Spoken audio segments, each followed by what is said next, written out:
My friend had returned at last. My heart drummed in my ears. I wondered if he looked the same.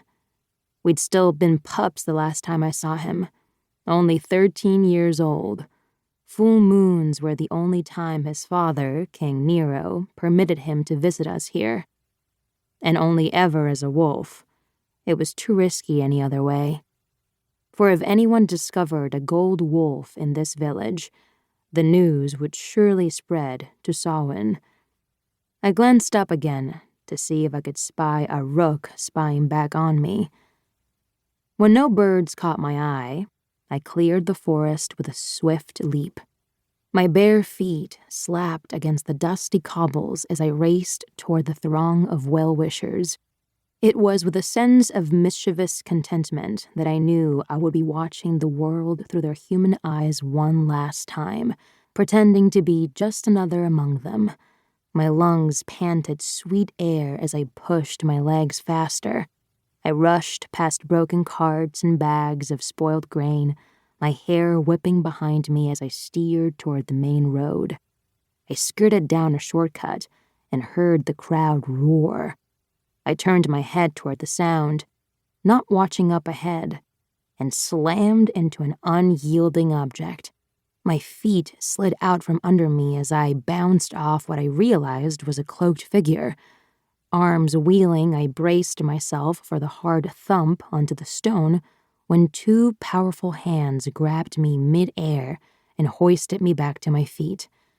"Apologies," I blurted out, even as I scrambled for the paring knife in my dress pocket. Velia wouldn't let me bring my dagger, but I could justify a paring knife for foraging. The figure chuckled, a deep, throaty laugh that made me still my hand. "Hello, little fox." The familiar rasp of his low voice made my eyes go wide. My stomach somersaulted at the sound of my nickname. Brushing the curls off my face, I narrowed my eyes, peering into the darkness of his hood. Only one person ever called me that name, and that person I hadn't seen in 7 years. Someone who should be in one of those carriages instead of standing before me. "Grae?" I dropped my hand from my knife's handle. He pulled back his hood, and the sight of him rattled me more than colliding headlong into him had. This was not the boy I had known. No, this was not a boy at all. I'd never seen a more stunning man.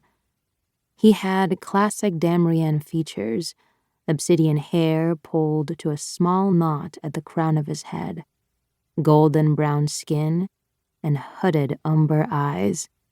But he was also twice my size, towering over me, the peak of shoulder muscles from his neckline denoting a warrior's physique. He was gorgeous, and yet still wolf-like even in his human form, with glinting canines and a hardened jaw. His angular cheeks dimpled as he smirked down at me. What are you doing out here?" I asked, scanning the vacant back streets. "We're visiting, of course."